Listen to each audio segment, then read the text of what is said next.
I've had people say that I'm a fence sitter and that I need to have some sort of call to action. And I guess like if there's anything that I would respond to that with, a Pharisee asked Jesus, "Teacher, which is the greatest commandment in the law?" And Jesus replied, "Love the Lord your God with all your heart, with all your soul, and with all your mind. This is the first and greatest commandment. And the second is love your neighbor as yourself." If we could learn to make that our priority, it would resolve a lot of the conflicts that have become like way overcomplicated,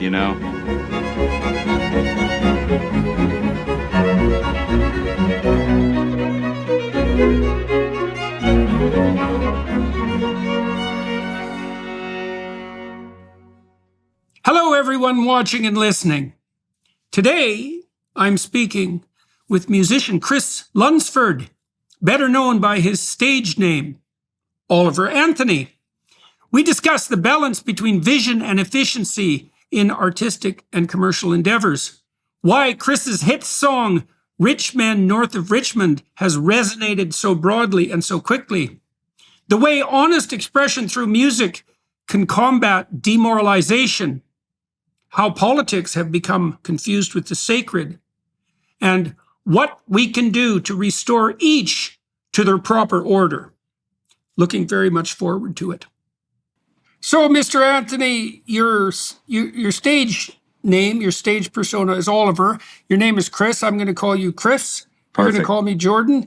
So here's something you might not know about me, and I don't care, maybe you want to know it, maybe not. I've been collecting country and Western music for about 30 years, something like that. I had a roommate from Southern Alberta in college in Montreal. I wasn't really a country and Western fan at that point. He really liked Hank Williams, and I started listening to Hank Williams, and I thought, oh my God, man, this is great. And when I moved to Boston, I started collecting old vinyl records. Of course, I had records when I was a kid.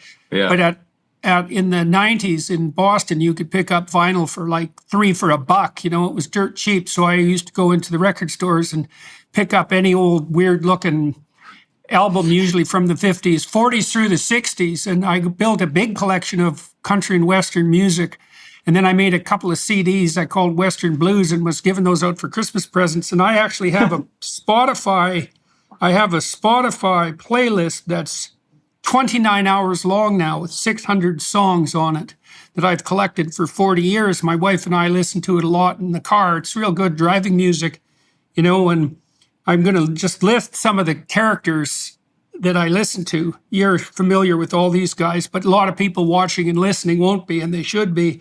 There's Hank Williams, of course. Bill Monroe and his Kentucky Boys. Colter Wall's a new guy from Saskatchewan. Oh, yeah. He's a great he's great. My son played one of his songs to open my lectures for 11 shows this year. That was really fun. Johnny Horton, Tex Ritter, Hank Snow, Flatt and Scruggs, the Carter Family, Jimmy Rogers, the Stanley Brothers, Roy Acuff,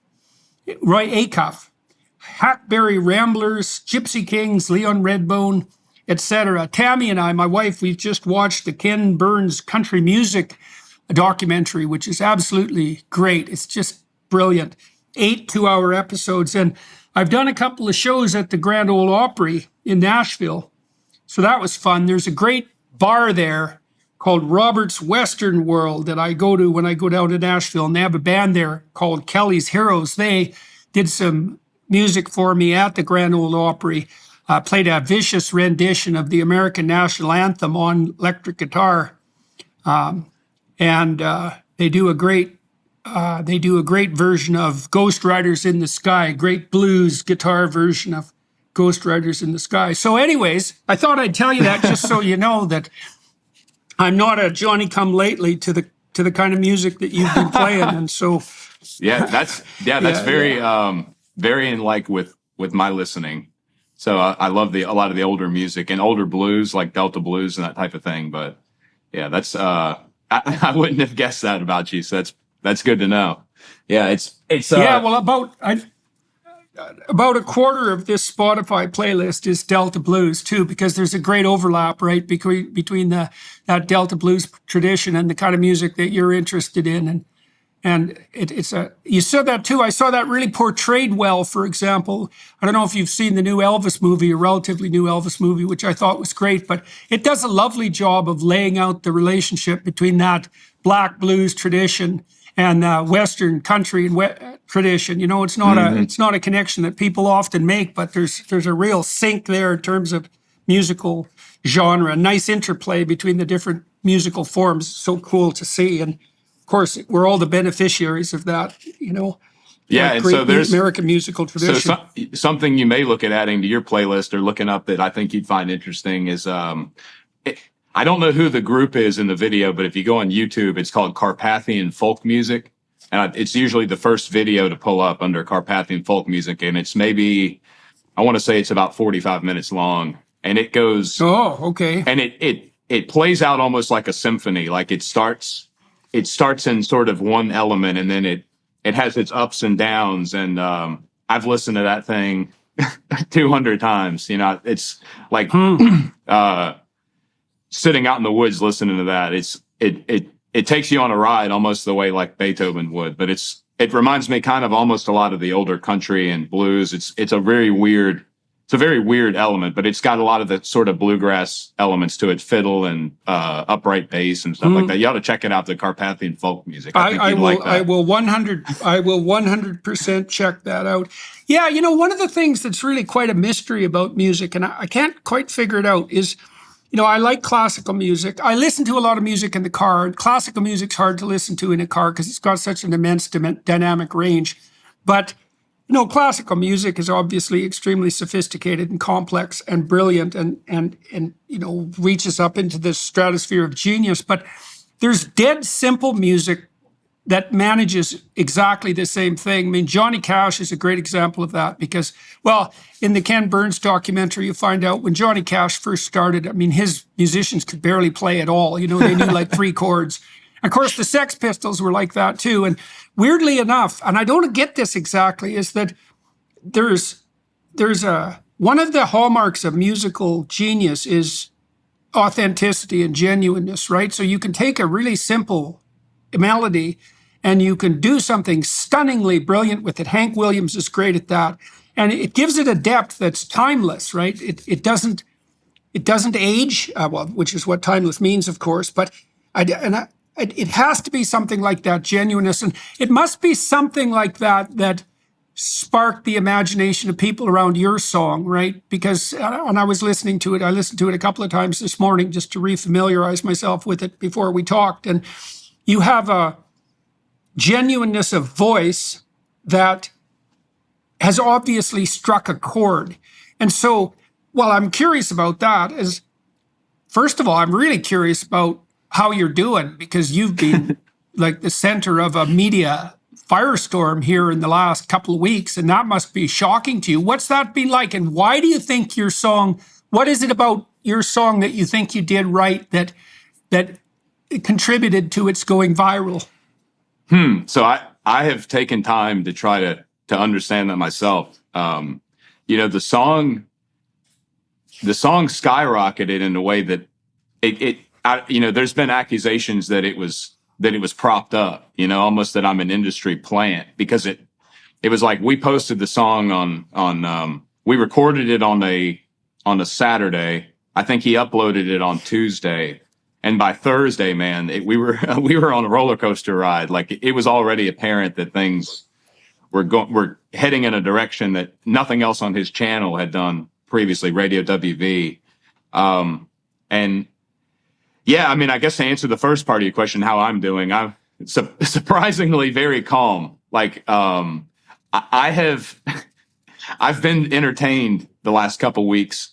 I've been given sort of an unfair advantage of how the internet works and how narratives are spread in certain directions you know, people form opinions about things. Like, for example, me playing the Super Bowl, you know, I've gotten a lot of comments and messages saying that I'm a sellout, that I've decided to sing at the Super Bowl. But that was just an internet meme that someone created on Facebook.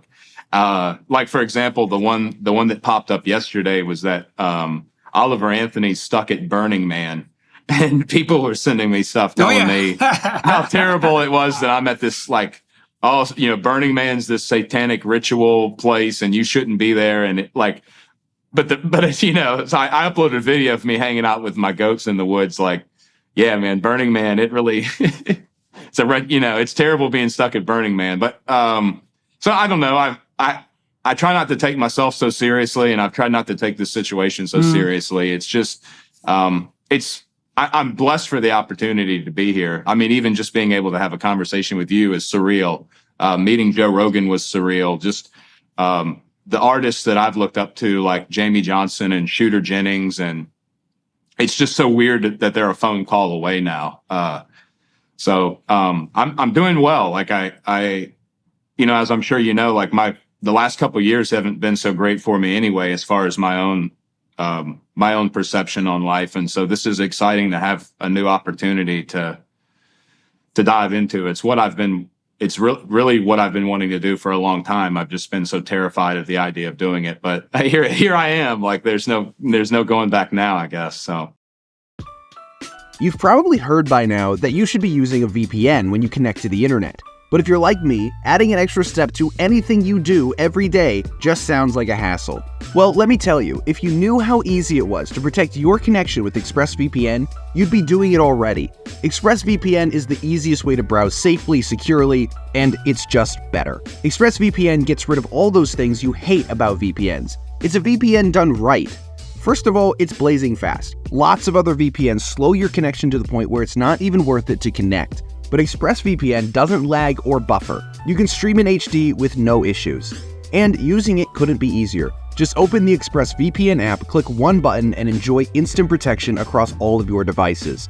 The fact is, once you connect to ExpressVPN, you don't even realize you have it on. No wonder it's been called the best VPN by CNET. Right now, go to expressvpn.com/Jordan. That's expressvpn.com/Jordan and get 3 extra months free. expressvpn.com/Jordan. Yeah, well, that's actually something I wanted to talk to you about, because I was reading when I was doing some background research on you. And this is relevant to the issue of selling out that you brought up. So, I've worked with a lot of artists. And I've worked with a lot of wannabe artists too, or at least had contact with them. And one of the things I've really noticed is that many of the people I've met who are extremely artistically talented shoot themselves in the foot on the commercial side of things. And they do that in 3 ways.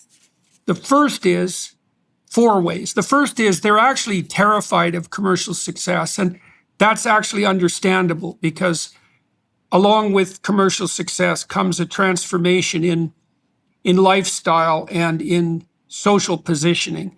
And it's easy to be leery of that, and there's some utility in that, especially if you're a private person, But then there's ideological issues that come up too. So it's the issue of selling out is a really relevant one. Lots of artists will refuse to have anything to do with the commercial end of their enterprise, because they're afraid that that will interfere with the flourishing of their artistic spirit. And that's foolish. And it's foolish for a bunch of reasons. Like, first of all, why create unless people have access to what you create? I mean, maybe you enjoy it yourself, and that would be perfectly the case, for example, with music. But, if you're a performer, in principle, you want people to hear what you have to perform, and partly so they can enjoy it, partly so you can get feedback, so you can get better. And so you actually want to bring your work to the attention of as many people as possible. The people who bitch and moan about selling out most loudly are almost always people who've had no opportunity to sell out. Like, no one's ever offered them the chance to be commercially successful. And so what they do is they elevate their moral stance falsely, by claiming that they're the sort of people that would never fall prey to any capitalist temptations, when the truth is they're not talented enough or interesting enough for anyone to ever offer them that possibility. And then the other thing that creative people do that's a really big problem is they don't construe the marketing end, the communication end, as another creative challenge. So if you're a creative person, you actually overlap with people who have entrepreneurial interests temperamentally. But one of the things you can do if you're creative, and this stops you from selling out, is to understand that the venture of marketing yourself and presenting yourself and developing a professional persona, and also learning how to buffer yourself against the negative consequences of that, is also a creative challenge. Because you might ask, any creative person might ask, well, if I was going to handle the problem of being successful creatively, how would I do that? And then it becomes another creative problem, instead of like an antithesis between, let's say, the selling out capitalism that would warp your creative spirit and the creative spirit itself. So I'm wondering, in your situation, I read today that you had an $8 million contract offer that you turned down. I'm wondering if that's true. If it's true, why you did it, what your alternative plans are, and if you have like a real developed vision for what it would be like to keep doing what you're doing, but also be successful. That's a lot of questions. Oh, that's okay. I knew what I was getting into when I came on the on the program. Yeah, I understand. Yeah, music is important to me individually. Like, these songs that I wrote for me, and inadvertently it has helped a lot of other people, like not just Richmond, north of Richmond, but I've Got to Get Sober. Like, that's one that I just recorded on my Android phone. And if you look through the comments and emails I've gotten, I had a gentleman the other day at Moyock. We played at a farm market, and he told me that his brother had committed suicide. He had been struggling with drugs for years. This is like a big, gruff guy, like a guy that looked like he could kill me with 2 fingers. And we hugged each other, and as he cried and told me this, like, that's what's important to me, is like, people are just so desperate to restore some element of humanity back in our life that we've somehow lost. So I don't want to, I don't want to make this into some enterprise where everything's about beating the algorithm and being at the top of the charts and posting in social media at just the right time to capture the most audience. Like that there's plenty of people who are out playing that game, and they're good at it, and I'd like for them to continue to do that. I just want to feel like I have the freedom to do whatever I find it is necessary in that moment of time to impact people the way I have so far with the music that I've produced.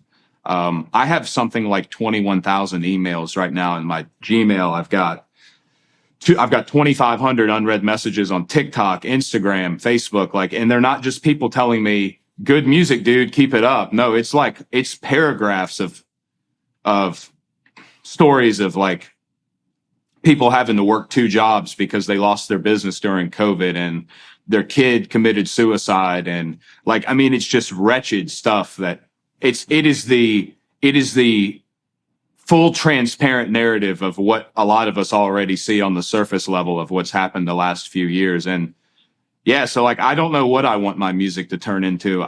It may manifest itself into some form of a like a nonprofit or a ministry, more than just me going out. Like, I don't want to just go yell all my songs in a stadium, every weekend for the rest of my life. Like, I want this to turn into something that's more meaningful than that, if that makes any sense. So, well, there's a bunch of things you said there. I mean, when I started to blow up and started working in a much more broad public manner, one of the things that was really hard on me was the kind of emails that you're describing. I'm not complaining about this. I'm just pointing it out. Like, I'd done a lot of clinical work, and I'd seen a fair bit of misery in my clinical practice. I mean, that's an understatement. But, it was limited at most to a couple of dozen people.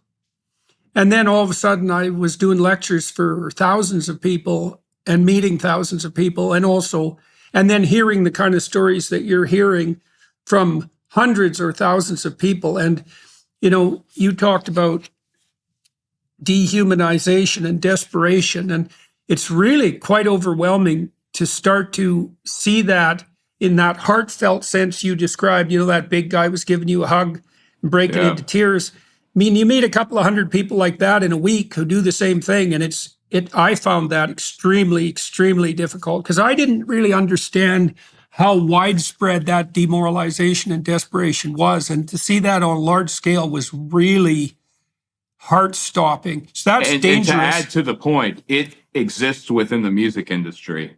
Like,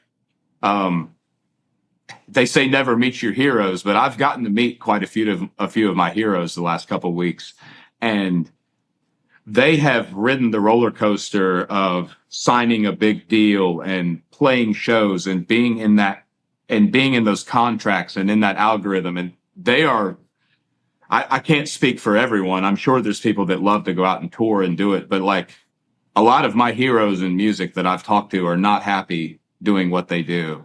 Like, they're not happy having to go out. And so they've told me, let me tell you what our experience. Yeah. Well, so my wife and I have been touring now for 4 years. And I'll tell you how we've managed it if you're interested. First of all, it's a real privilege, right, to be able to go out there and speak in front of thousands of people. And it's been a real adventure to go all over the world. Now, we have allied ourselves with top-rate people, and that's unbelievably helpful. So I've got a personal staff that handles security and logistics, and they take care of all the travel details, flights, hotels, getting me to the venue, Tammy and I to the venue. That's 100% off my plate. And we had a rule that we learned while touring, which was that if you have anyone with you that causes any trouble at all, that they don't immediately fix. So if they're troubled, they have to leave. You have to have people along who are like 100% zero trouble, because it's a lot of work to move from city to city every day and to be there for thousands of people, and you can't have unnecessary trouble. And then you have to figure out how to time it so that it doesn't wear you to a frazzle. You know, you can die from an overdose of great opportunities, as you're definitely going to find out and maybe already have. And so you have to figure out for yourself how you can take enough time so that you have that opportunity to do your creative work and not to exhaust yourself. And, you know, that takes a certain amount of testing to see where that balance is. I travel with my wife. That really helps. We often travel with some friends or some family. The same rules apply. We won't travel with people that cause any trouble, but it's nice to have people along because that keeps you, well, you get to know them better. It's a good adventure for them, and that keeps you together. I mean, it's possible to do this in a way that's like hyper enjoyable, and so that you get an opportunity to play for many people. But, you know, it's a demanding enterprise, and you have to 100% make sure that you're surrounded by people who take what can be taken off your plate and that you can seriously trust. And then it can be an insane adventure. Yeah. I'm excited for the opportunity to travel. Yeah. Like we've had, it's, as you're aware, this, like just the initial song broke in so many countries. Like, I've gotten an outreach. It was a shame that I couldn't travel abroad yet. I don't have a passport, but like, I just got a message last night from a girl in Rome saying that, you know, she and her boyfriend have been riding around all night listening to my music, and Ireland and Scotland. Like I do intend to travel. I just want to do it in a way that is more meaningful than just showing up in an amphitheater and shouting some lyrics at people and then everybody gets drunk and goes home. Like I'm sure there's a way I can conceptualize this to have more impact, because that's the importance of the song to begin with, is the impact it had. That it somehow broke beyond the political front that has like almost encapsulated every part of our society today, not just in North America, but really globally. Like the message resonated with people in all types of different cultures and countries. It's like, this phenomenon of politics sort of almost parasitically capturing the way we think about everything. That's a global thing. That's not just a North American thing at this point. And it's happening very quick. Okay. Yeah. Okay. So two things on that. Well, okay. First of all, one of the things that's happened, I think, is that the sacred has collapsed into the profane. And so the political has now become sacred. You have to have a space for things that are sacred so they stay out of the political. And everything has become too touchy to talk about because everything political has become religious. And that's really not a good thing. It's part of the reason that we need that a religious foundation isn't optional. I know you talked about that a little bit with Rogan. Yeah. Now, the other thing that's interesting, you said you don't want to go just to a stadium and shout out lyrics and let everybody get drunk and go home. And, one of the things I've also seen that's unfortunate is that many of the artists I've talked to, and these were often people who had stellar, like international careers, they're afraid, and I'm not saying that this is necessarily the case with you, but I'd like to talk about it with you. They're afraid that their mere art isn't good enough given the importance, let's say, of all the political and maybe religious upheaval there is in the world. But I actually don't think that's true. I don't think, like, I've gone to a lot of concerts and I've watched the kind of quasi-religious nature of a great concert. And I actually don't think there's anything more important that an artist can do than, in your situation, for example, is to give the best damn concert you possibly can, and I can see you're torn between that to some degree, because you say, well, you don't want to go and shout out a bunch of lyrics so that people can get drunk and go home. But then that what you've done has spoken to many people very deeply all around the world, and that what you've done was a genuine expression of what you really believe to be true. And I would say that if you go to a concert and what you do is you really sing what you believe to be true, there actually is no better service that you can possibly do to people, no matter what it is that you're doing. Like, I don't think there is anything, except for what's truly religious, I don't think there is anything that supersedes genuine art, not in terms of potency and truth. And I think you're seeing that because of what happened in relationship to your song. And I think that's also partly because of that other point you made, which is, and the same with the song about sobriety, is you're actually writing your songs. I think Hank Williams did this, and Johnny Cash too, unbelievably effectively. The genuine songwriters, they're not writing to max out the algorithm, and they don't have contempt for the audience. That's not what I mean. But they're not doing it for their own fame. They're doing it to express something approximating the truth in the way that they see fit. With you, that's obviously going to be musical. So one of the things I would say is, don't be thinking there's any higher purpose you can serve than the genuineness that you bring to your art, man. Good musicians I think people die without good music. It's so important. We have no idea how important it is. Yeah, how I agree. key it is to humans. It's obvious to me that music is, every culture that we know of, whether they're, music is something that manifests itself in any society. And the more that people suffer, the more they lean on music, Some of the best music's been written in the worst of times. So I definitely agree. Like, there's an element of healing to it. And one thing that I've noticed about the music industry, just now that I'm in the business, one of the things I've noticed is that we prioritize, as with a lot of things in art now, like we prioritize through the system of the music industry, we prioritize what can make the most money and not necessarily what can resonate with the most people or what's the most genuine and authentic. And so, like, in country music, now, I loved 90s country music as a kid. I remember riding with my parents and my grandpa and listening to, the Alan Jacksons and George Straits and Bubba Shot the Jukebox. And, like, those are just fun, like, just good songs. But somewhere country music, and I think music in general, has really lost a connection with people because it's become too commercialized and not enough about. And so that's kind of like, yeah, so I've turned down a lot of offers.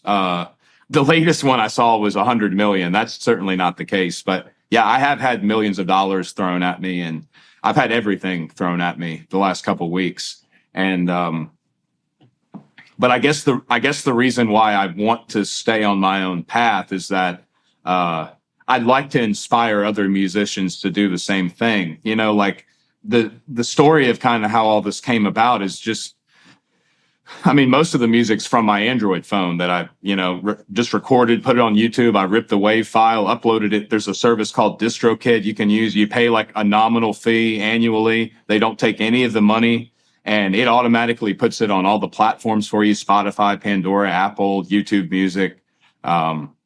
Like, I would like to see more people do what it is I did. Like, I'd like, if anything, I'd like it to inspire other artists to not worry about going through a record label or worry about trying to find a big booking agency, but just focus more on creating whatever it is you feel compelled to create and get it out there, and not worry about everything else. Because obviously that's what we're so desperate. I mean, like, even just the phenomenon with podcasts in the last 5 years, like the fact that people can sit here and listen to us talk for an hour and a half so intently. And like, that's been me. I listen to podcasts all day long.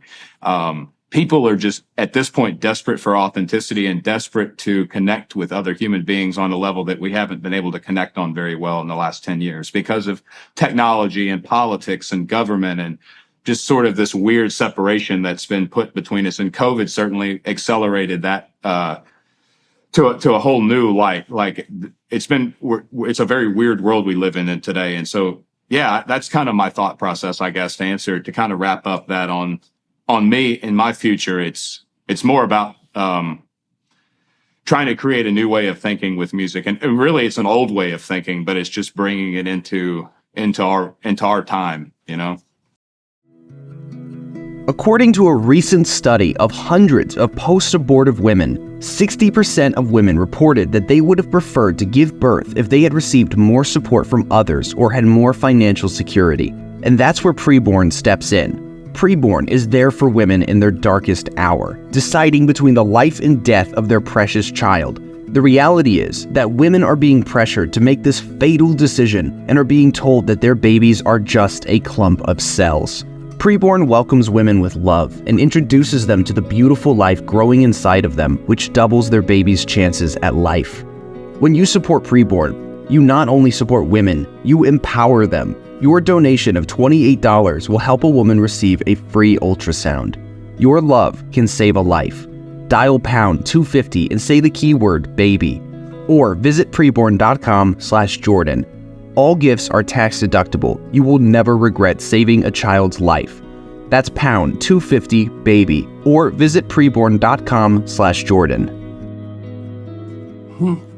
Okay, so that's very interesting, so it's definitely the case that the plethora of publishing platforms now allows artists like yourself, like Joe Rogan, let's say, to circumvent the intermediaries in a way that has never before been possible, right? And Rogan's a good example of that, because all Rogan did for his podcast, and this is what CNN objected to, was he just invited people to his discussion that he wanted to talk to, and he talked to them and he listened and he tried to learn.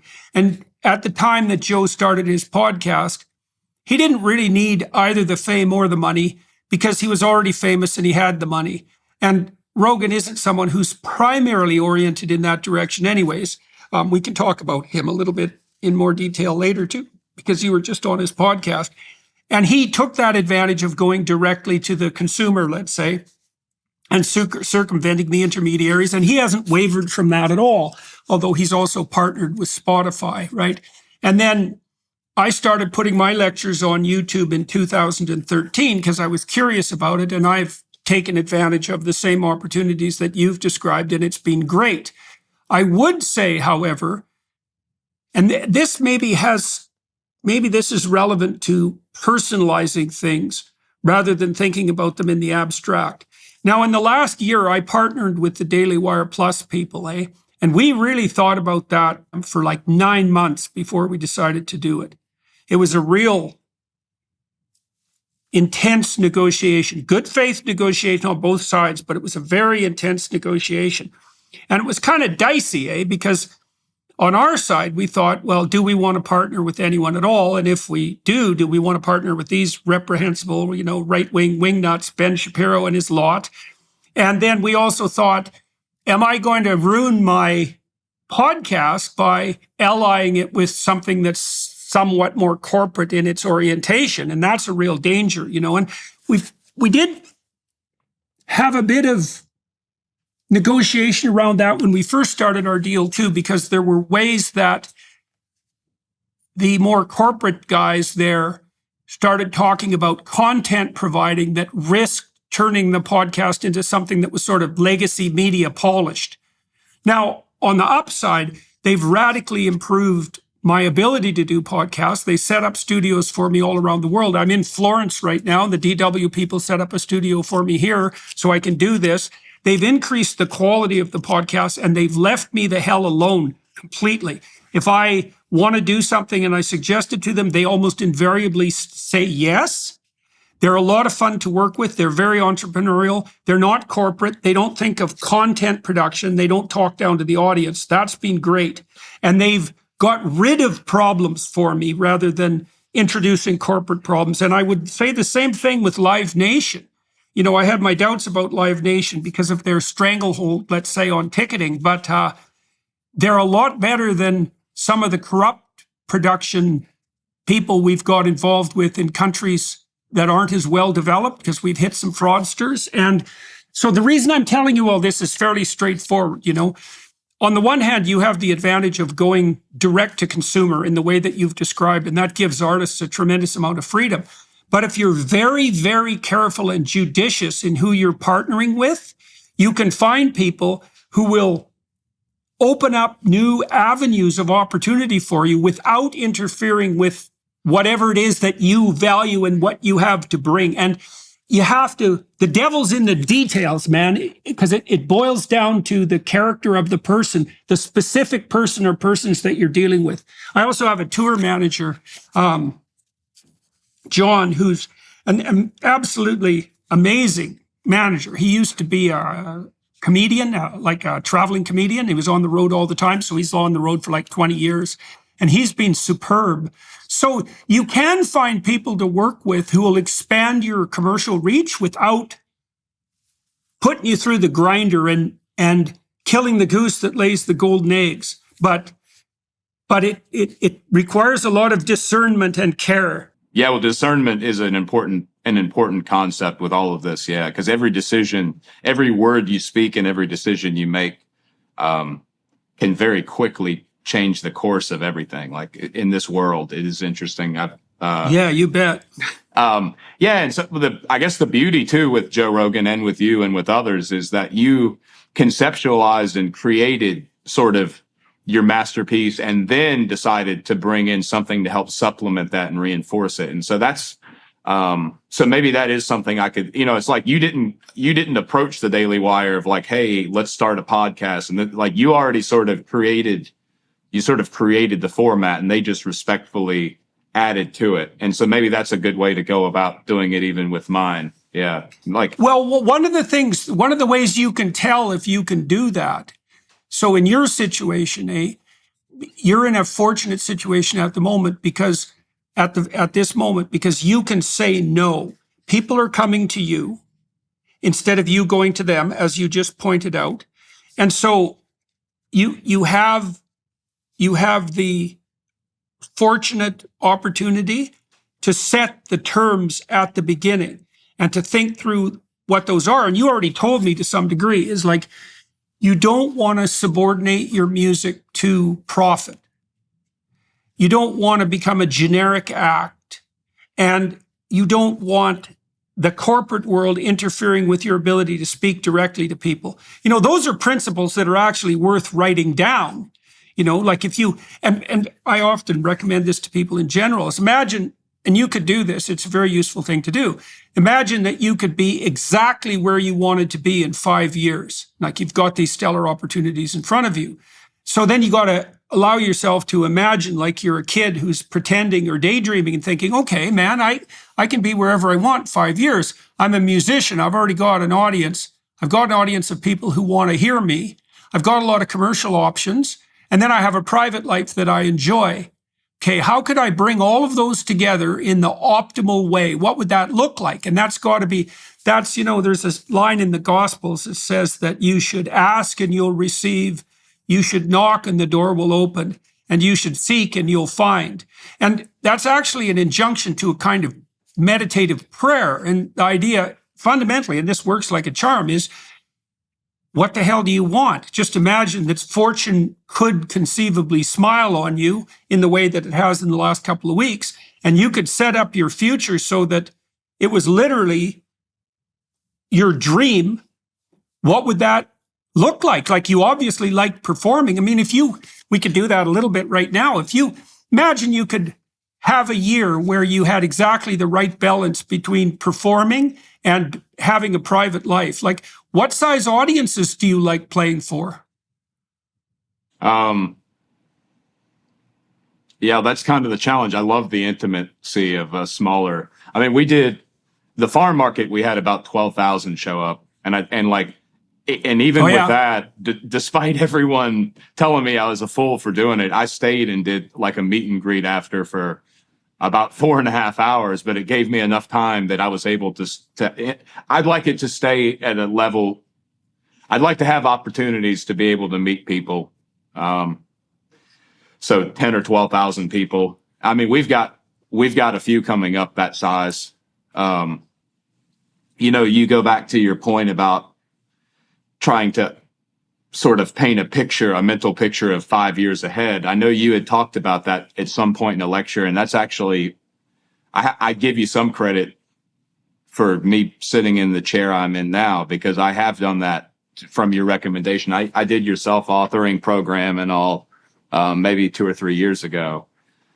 And, the thing that really spoke to me the most, though, was, your story about your friend Chris, because I'm Chris. And, oh yeah. I was really, oh man. And I was, you talked about your friend Chris being an aspiring musician and getting high all the time, and if I recall correctly, Chris from what I could interpret, like with my own experience, maybe he was even experiencing some like cannabis induced psychosis and all. I remember the story. I think it was Chris that was in the other room, and I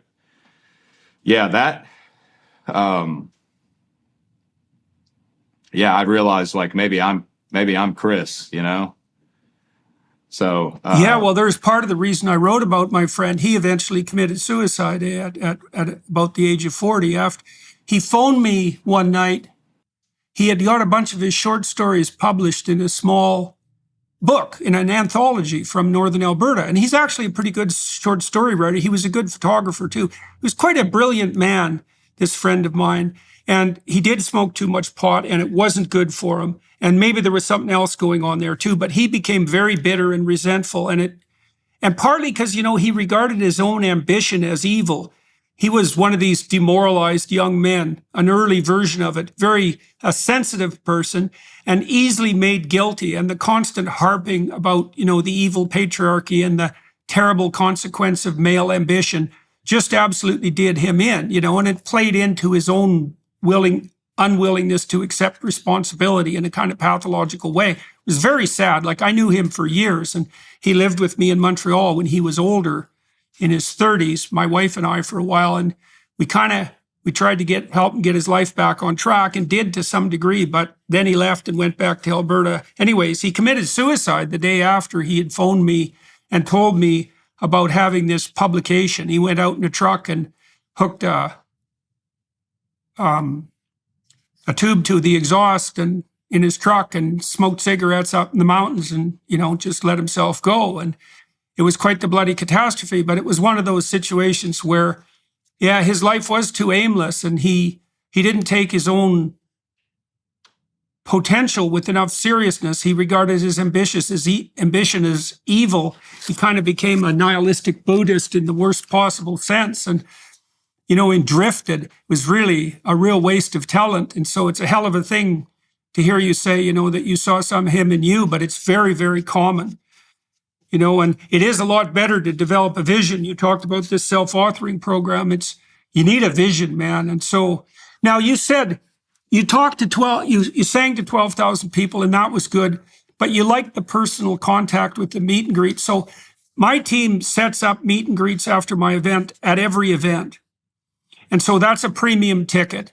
And you can, what would you say, satirize that as excess capitalist exploitation. But you have to parse people in some manner when a lot of people want to see you. And it's also the case, that people want to enter into a reciprocal agreement. And so if they're really happy with you and what you're doing, they also want to contribute. And that's part of reasonable trade. Now, I love the meet and greets. I only meet people for about 15 seconds probably. And but I've learned to put them at ease very quickly and to get a bit of a interaction. One of the things I've learned, for example, is that when people approach you and put out their hand to shake your hand, and that's going to happen to you on the street all the time now, obviously, is that you can match your tempo to theirs, like a dance. You move towards them about as quickly as they move towards you. And I always ask people what their name is, because even if they're nervous, most people can remember their name. And once they tell you that, that sort of puts them at ease. And I really like the meet and greets, because it also helps you remember that it differentiates the audience back into individuals. And you should always be communicating with individuals. As soon as you start talking to the crowd, as something Kierkegaard pointed out, as soon as you start talking to the crowd, you're immediately lying. You have to be talking to the individuals in the crowd. And so I think you can have your cake and eat it on the touring front. You can sing to large audiences, but you can keep that intimacy if you structure it properly. And then you also don't get on your high horse too badly, because, people are always coming up to you and telling you, well, like the story that you just told about the guy who came up to you, with his brother who was in such trouble. And hearing those sorts of stories from people and seeing them open themselves up like that, it knocks the ego out of you. That's a really important thing to have happen to you when you're touring too, because when you're the center of that much attention, you can get puffed up.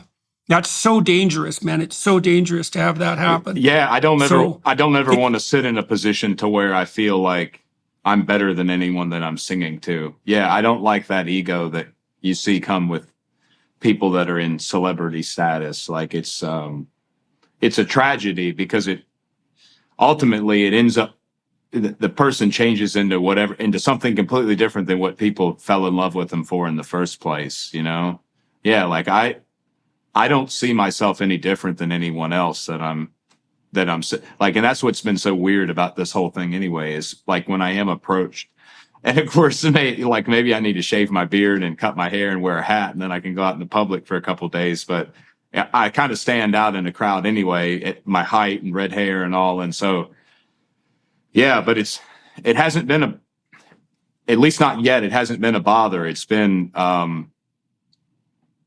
nice to know that it has made a positive impact on people. Like, I don't know. I've just felt so hopeless for the future for such a long time that, like, seeing people feel something that I haven't seen in a long time means a lot. It means a lot more to me than anything else, than the money or whatever,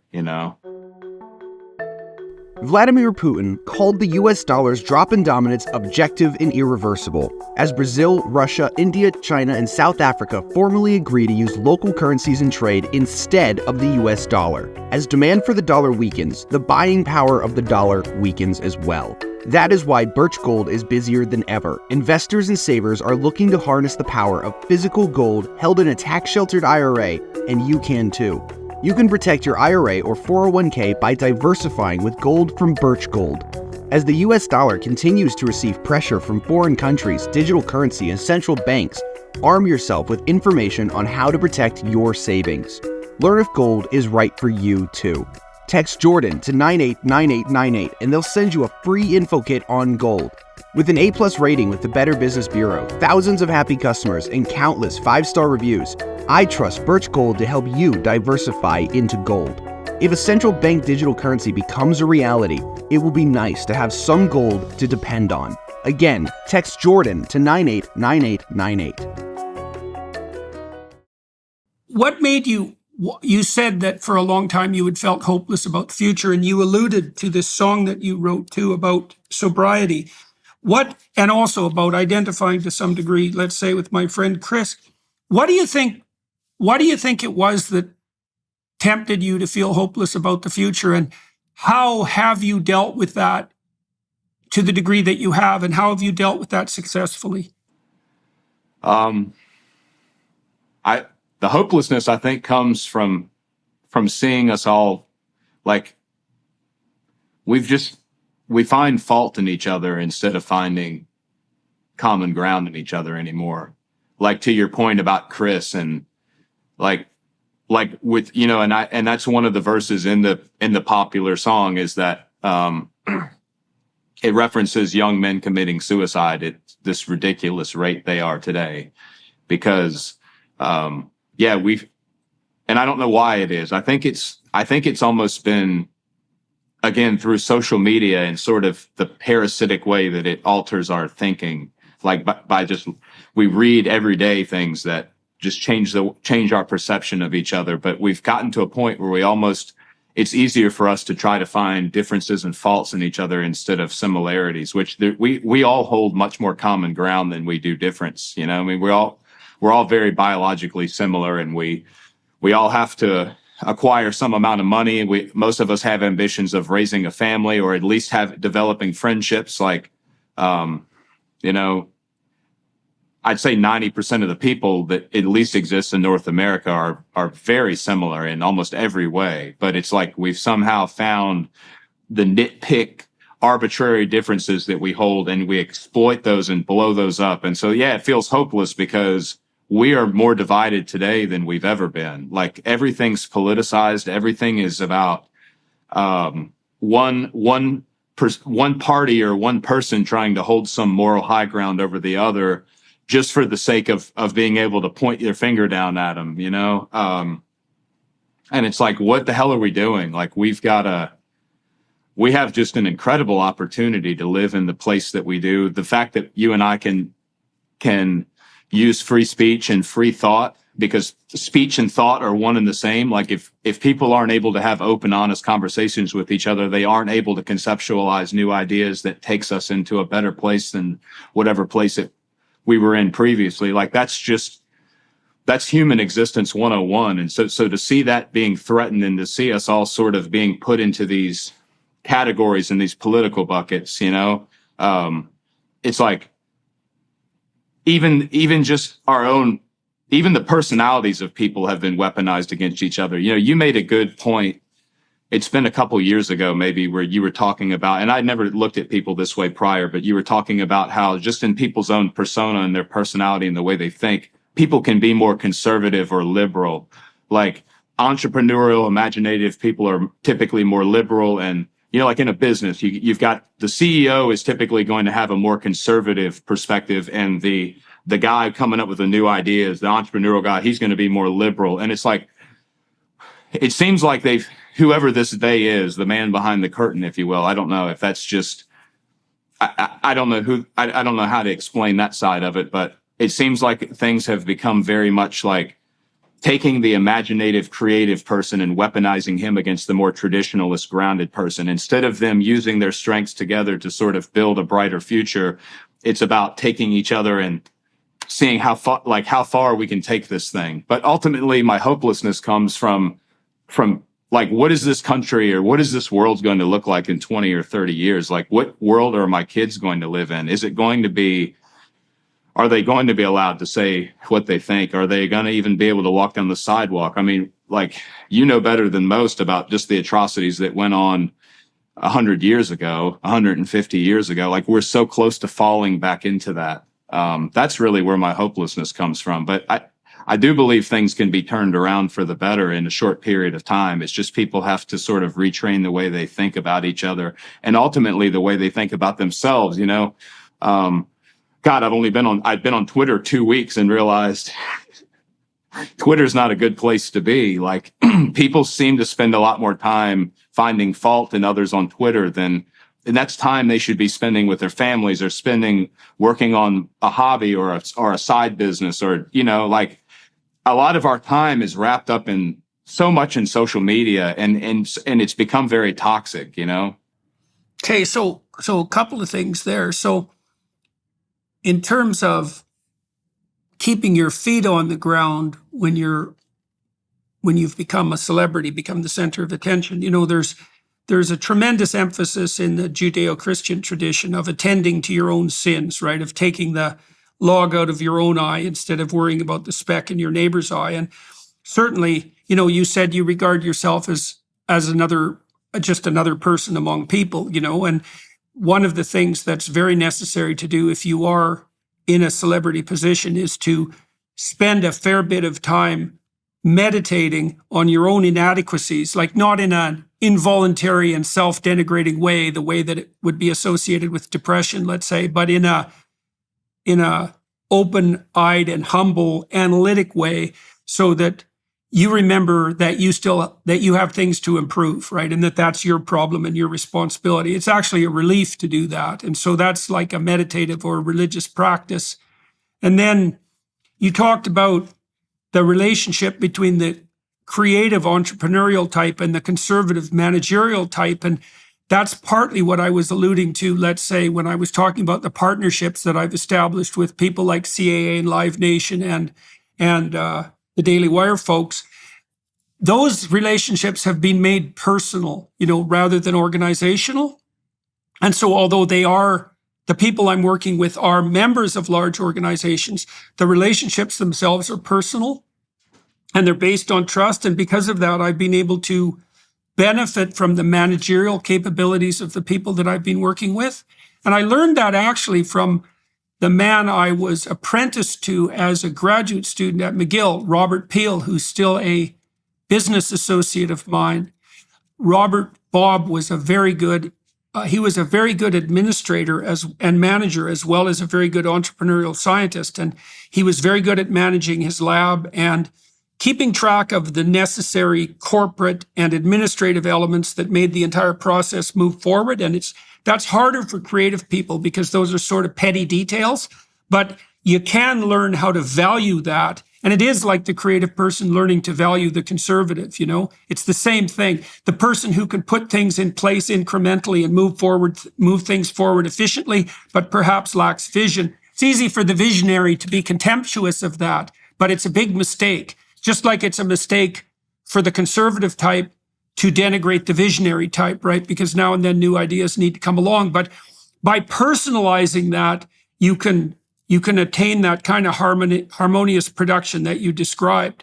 And personalizing it also helps remove some of that temptation to denigrate the side that isn't, temperamentally aligned with you. So if you're careful, you can have your cake and eat it too.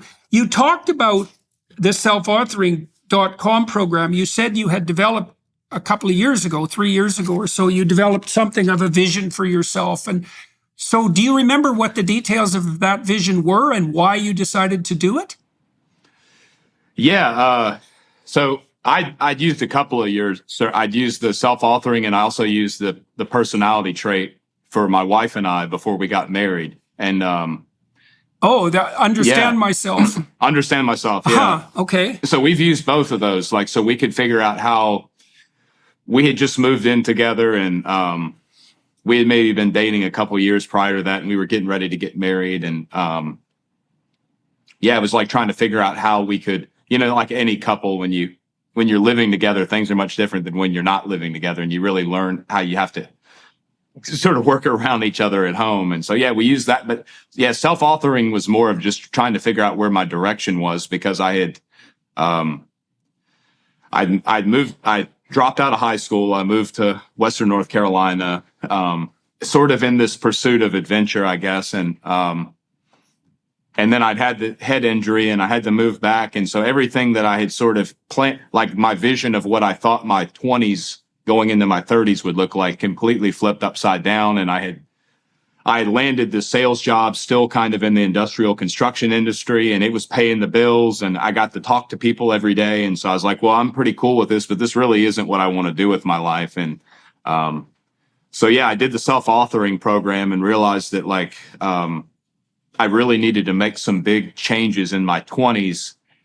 And part of that was selling our house. We bought some acreage and, moved into and this really almost cost me my marriage, but I was like, hey, honey, we're selling the house and we're buying some land a mile off the road that's full of ticks and mosquitoes and snakes, and we're going to live in a camper for a couple of years until we can try to afford a mortgage. And but that was the beginning of kind of the vision of all this, that I wanted to be. It's funny, I was having this conversation with my mom earlier, but she said, I remember you saying the other day that, like, you really said that by the time you were 35, you wanted to have freedom of finance and be able to do, not necessarily retire, but be able to do whatever it is you wanted to do, which was, for me, like, we want to get into regenerative agriculture. And I'm very interested in, like, forest raised poultry. And, like, I love being in nature. Like, that's just where I seem to thrive. So yeah, it was sort of changing my direction away from, like, I don't need a big mortgage. I don't need a car payment. So I had a nicer truck I sold, and I bought this old Suburban for $2,000 and started driving it. And so we got rid of our car payments. We got out of our debt. All we have is just the land payment. So it's about, like, taking my finances way down to where my bills are low. I don't need to make as much money, and I can try to have some freedom to pursue. Like, that's really what I got out of it, I'd say. Yeah. So it really helped. Well, that's a radical change. It's very easy to get caught sort of in that monotonous every day. And then it's easy when all your friends are buying new stuff and, they're sending you credit card offers in the mailbox every day. And it's like, it's very easy to get wrapped up in sort of this world where you have to work some terrible, 7 to 5 that you don't like, and able to try to, like, live some life you don't really even want to live. So it is very important. Like, I found a lot of benefit out of that. Like, I think in an ideal world, you could just sit down with a notepad and do exactly the same thing. But the nice thing about self-authoring is that it sort of lays out the steps for you to where you can just answer those questions in a way and be able to reflect back a lot easier. For somebody like a Joe Schmo like me that's not in psychology, it just speeds up the process tremendously of trying to figure out whatever it is. You get caught up in the day-to-day of life, and in 5 years, 10 years later, you've lost whatever it was you were 10 years ago. It's very easy to just stay in the present moment and not take the time to reflect into the past and the future in a way to align yourself with whatever it is you really want to be. And I think that's where anxiety and depression and, like, divorce and anger and all these things, like, these terrible things manifest themselves into, like, to a family household, and the mother and the father fight and they get divorced, and the kids are, like, things fall apart because people don't take the time to just figure out, like, where is this train really headed, So I'd highly recommend people do that. The Bible is the root of all wisdom, inspiration, and spiritual nourishment. The Hallow app empowers you to explore the Bible's profound teachings and to effortlessly incorporate them into your daily life. A great place to start while you deepen your understanding of the Bible is to check out Father Mike Schmitz's Bible in a Year, available on the Hallow app for brief daily readings and reflections. Here you can dive into an extensive library of Bible reading plans, accompanied by insightful reflections and audio-guided meditations. Whether you're a seasoned Bible reader or just starting your journey, Hallow provides a platform for you to engage with Scripture like never before. Studying the Bible's literary brilliance has influenced countless writers, poets, and artists throughout history. By studying the Bible yourself, you'll gain a deeper appreciation for the power of storytelling, symbolism, and metaphor, enriching your understanding of literature across different genres. The Hallow app also helps you connect with a community of like-minded individuals, sharing experiences, insights, and encouragement along the path to spiritual growth. Download the app for free at hallow.com/Jordan. You can set reminders and track your progress along the way. Enrich your education and nurture your mind and soul today. Download the Hallow app at hallow.com/Jordan. That's hallow.com/Jordan. hallow.com/Jordan for an exclusive 3-month free trial of all 10,000 plus prayers and meditations. That's the famous line, the people perish. Where there is no vision, the people perish. And that's literally the case, because there's a bunch of reasons for that. Is if you have no vision, you have no well-developed aim. And if you have no aim, you have no direction. And that means you're lost. And if you're lost, you're anxious. And so then you're enveloped by anxiety. And then if you have no aim, you have no hope, because hope is always experienced in relationship to an aim. And if you're in a marriage or other collective and you have no collective aim, then you're in conflict because nothing unites you. And then, when my colleagues and I were developing the self-authoring program, one of the things that really struck me to the core, and them too, was the fact that, you said that for a Joe Schmo like you, the self-authoring program was useful because it broke things down. It's like, well, everybody needs that. It took me 10 years of clinical work and training graduates and undergraduates to understand how to break down a vision of the future into its constituent steps. And that's partly because we are stunningly bad at that in our culture. And I did some research into the history of the education system to find out why that was, because I thought, how the hell can we have an education system where I can have top-rate students who've been through 15 years of school, who've never been sat down once and told, write a vision for your character and your life. And I found out that the education system itself, which was based on the Prussian military model, was designed consciously by people who regarded themselves as fascists. This was in the late 1800s, who wanted to produce obedient workers who couldn't think for themselves. So, hey, man, guess what? 150 years later, that's exactly what we've got. And it is a stunning fact that people aren't encouraged. Well, first of all, they're not encouraged at all. But second, specifically, they're not encouraged to take that time to dream and to say to themselves, look, okay, buddy, here's the deal. You can assume that the world wouldn't object too dramatically if your life wasn't an absolute bloody catastrophe 100% of the time. And you could take a little time to develop a vision about what you wanted. Now, you said, you discovered some things that were actually somewhat difficult to pursue. You had to give up your house. You had to give up your car. You had to move into the woods. You sound like an introverted person to me. Do you remember your score on the Understand Myself? Do you remember where you are for introversion or extroversion? I believe that I believe that it actually showed I was more extroverted. Which, yeah, I can see the introverted side. But at the same time, like, I love, again, it's like I found a lot of, as much as I hate, like when I was in my sales job, I hated sales budgets and numbers, and I hated talking to my boss about, oh, we've got to grow this account this much. Like, to me, all that was just horse shit. I just like to go out every day on job sites and like just meet people from all around the country and talk to them. And it just, the money came in because I connected with those people, and they said, well, we'll buy stuff from you because we like talking to you. And that's kind of, but yeah, so I don't know. Yeah. Well, that's the right way to sell, is to make relationships. Well, I'm wondering, like, do you like crowds and groups, or do you like meeting people one-on-one? And are you interested in people, or do you like socializing? I think I'm interested in people. I think my draw to want to be more excluded from society is because of some of the pitfalls we talked about earlier. Like I see. Yeah, I find it depressing sometimes to be, especially here in Virginia, like, because, so like, and this is a phenomenon that happens everywhere, but especially on the East Coast in like semi-rural Virginia, everything looks exactly the same now. It's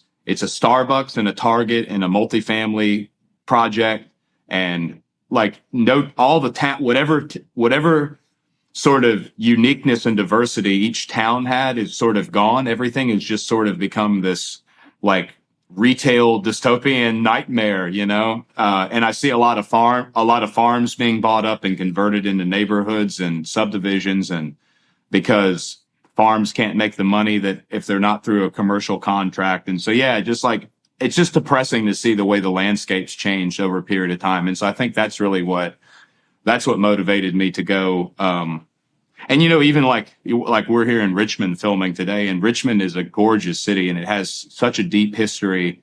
But yeah, like it's not what it was. And you see a lot of homelessness, and it's evident when you're out in public that things aren't the way they should be, How did you negotiate with your wife? You said you had to go live in a camper with the ticks and the mosquitoes, So, yeah, well, you said you developed this vision, but then, obviously when you were implementing it, there were things you had to give up and sacrifice. And you said, and you could certainly understand why that might cause some consternation in the marriage. How did you negotiate that and work through it? I guess I focused very much on painting a picture to her of what life would be like in 5 or 10 years and not what it would be like for the first 5 years. Like we both have a vision of, she's in veterinary medicine where we both love animals. And so, we've had this sort of dream, and part of this, and this is another, like part of what I am excited about being able to do again, outside of the music, is like take some of the money that I'll make from the streaming. And, we want to start some form of a nonprofit or some sort of positive benefit toward.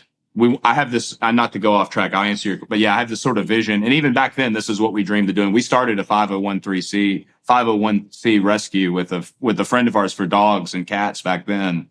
But, it was sort of this idea of if we were able to acquire this property, we'd be able to, in the next 5 or 10 or 20 years, be able to do what we really wanted to with it. And if we didn't do that, and if we stayed where we were, we would be more comfortable and things would be better in the short run, but really we would be looking back in 30 years, really regretting that we hadn't done it. And that's sort of the way I pushed it to her. And she was able to, Okay. And it's that's funny. really cool. I can find a parallel in that, like now that we're sitting here talking, I've been watching your Exodus series and I can find a parallel in that and your story and your sort of, you do a great job of, and it's part of what's inspired me to get back into scripture the way I have, because you've done a great job of finding the practicality in scripture and presenting it in a way that it's very easily because so much of the Bible is interpretation and trying to understand the deeper meaning in things. And so, yeah, I think like it's important for people to, and this has been said many times in many ways, but it's important for people to, whatever it is that really tugs at their heartstrings, whatever that sort of, and, maybe it's lost through the education system, but like as a child, we all have these dreams of whatever it is we want to do. And life seems so limitless and there's so much potential. And it's like, you've got to find a way to face that fear and pursue it no matter what. Yeah. I mean, the worst thing you could do is, I have a song called Hell on Earth that I just kind of threw together. It's an Android recording, but it sort of reminisces this idea of like, a lot of people die and go to hell before they ever hit the ground is one of the lines in the song. But it's like people get stuck in this sort of monotonous work. Let me drive to work down the interstate and get pissed off and flick everybody off when they cut into my lane and go work this stupid job that I don't like so I can come home to the stupid house that I don't like and pay. So I can pay all these stupid bills that I don't want to pay. And it's like deep down inside of them, there is some sort of ambition or pursuit that that maybe they've even forgotten about, but the subconscious has such a weird way of holding on to things that sometimes even our cognitive memory can't recognize, So, for me, it was like, I didn't want to die not taking that chance. You only time is very precious. Like, it seems like we live for a long period of time, but really 80 or 90 years in the grand scheme of the world's existence is just a blip on the map. And so like we do have to you don't know if you'll even live to see tomorrow. So yeah, you do have to pursue whatever it is that you feel compelled to do in that moment when the time's there. Yeah. All right. So you got about 10 cool things there. So you mentioned Exodus. So one of the things that happens in Exodus is that Moses is being a shepherd, right? He's off with his Midianite father-in-law Jethro, and he's married one of Jethro's daughters, and he's away from Egypt. He's just minding his own business. And that's when he's wandering down the pathway by Mount Horeb, which is the center of the world. It's Jacob's ladder. It's the place where Jack would plant his beanstalk that stretches to heaven. It's reused, that symbol, consistently in the Bible. Anyways, that's when he notices something off to the side that glimmers and glitters, and that's the burning bush. And he could continue just walking down the path, let's say, as a relatively satisfied shepherd, or maybe dissatisfied shepherd, but he decides to go investigate this thing that attracts his attention, right? And that's the key aspect of the story. He decides to go investigate what attracts his attention. And as he gets closer to it, he understands that he's on sacred ground. And when he continues his pursuit, God himself speaks to him, right? And that's when Moses becomes a leader. And that's the story. That's the story of life. Is, you said people are all tangled up in the 9 to 5 and they're not paying any attention to anything but immediate practicalities. even though they're dissatisfied with them and they're ignoring what's calling to them. All right, so Moses doesn't do that. And then he develops a vision, and that's the vision of the promised land. And everyone needs a vision of the promised land because, as we already said, that protects them from anxiety and gives them hope. And then you talked about what you did with your wife. Now, when little kids play house, and this is particularly interesting to me because I used to play house with my wife when I was like 8, and this is how kids play house. Like if you're a boy and you're playing house with a girl, to play house properly, this is the rules. You have to come up with a vision that you offer the girl, or she has to do the same to you. They have to say, well, look, here's the house. You can maybe sketch it out on the ground, or we'll pretend that this, playground structure is the house, and there's the door, and there's the rooms, and you be the mom, and I'll be the dad, and here's what we're going to play out happening. And the girl has to say, yes, I'm on board with that. And then you enter the same fictional landscape. And you said, and you noticed you have to do the same thing with your wife. It's exactly the same damn thing, is that once you develop a vision for yourself, let's say in your imagination, that's what calls for you. To you, it's based on what you really want. You have to develop that vision. Then you have to say to her, look, here's what I see 5 years down the road. And is there a manner in which what you see and what you envision, and that was, say, your wife's concern for for animals and so on, the joint interest you had in that, is there some way that you have a vision of 5 years down the road that we could bring together, that we would both be thrilled to play out, that we could commit to, right? And so that visionary practice has to extend within the marriage, and then you get to play house, and then you get to play, and that's a hell of a lot better than beating each other up and using force and compulsion. Well, those are the options, right? As far as I can tell, it's slavery, tyranny, or negotiation. And if you negotiate in a visionary way, then you get to play. And if you get to play, well, then you're not in that hell on earth that you described, right? You're as close to the opposite as you can get. So you obviously managed that successfully. And so I presume, and yeah. What does your your wife think about the way this vision is unfolding? Yeah, well, it's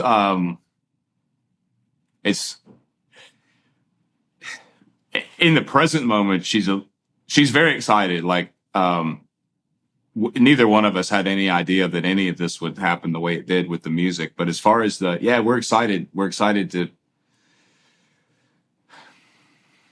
It's the last few weeks have been so difficult to interpret anything because she's pregnant now with what'll be my first son. I've got 2 daughters, and so this will be my first boy. So like the last couple of weeks have been spent more about trying to figure out what we're going to name the little rascal than anything else. But yeah, like our vision, I think, for the next 20 or 30 years is very similar in what we want to do. It's we want to make sure that our children are brought up in a way that they get to experience nature and get to sort of have some of the imaginative and like you said, even just some of the playful nature that children have. We want to do what we can to try to protect them from being so institutionalized at an early age into sort of the system that you describe and the way modern education works. And we want them to be able to pursue whatever, like we're very excited about the opportunities with our children and with our family. And we have this vision of, I don't know exactly how it'll work out. There's a model very similar that Robert Kennedy Jr. describes called a healing center. But I think we want to incorporate animals into it as well, to where we want to use our property. Maybe we even try to purchase another piece of property just through this nonprofit. But I have this vision of sort of creating a model that can be replicated that involves regenerative agriculture, people that are suffering with PTSD and mental and people that are just getting out of rehab. And there is studies that show that hard work in general helps anxiety and depression, but then being out in nature doing it, like I think there's a place over in Italy that does this, that takes kids that have depression, anxiety, and suicidal thoughts and all, and sort of works them on this vineyard for a period of time, and it's got a very high success rate. And so yeah, we have a vision of trying to take whatever has been produced from this and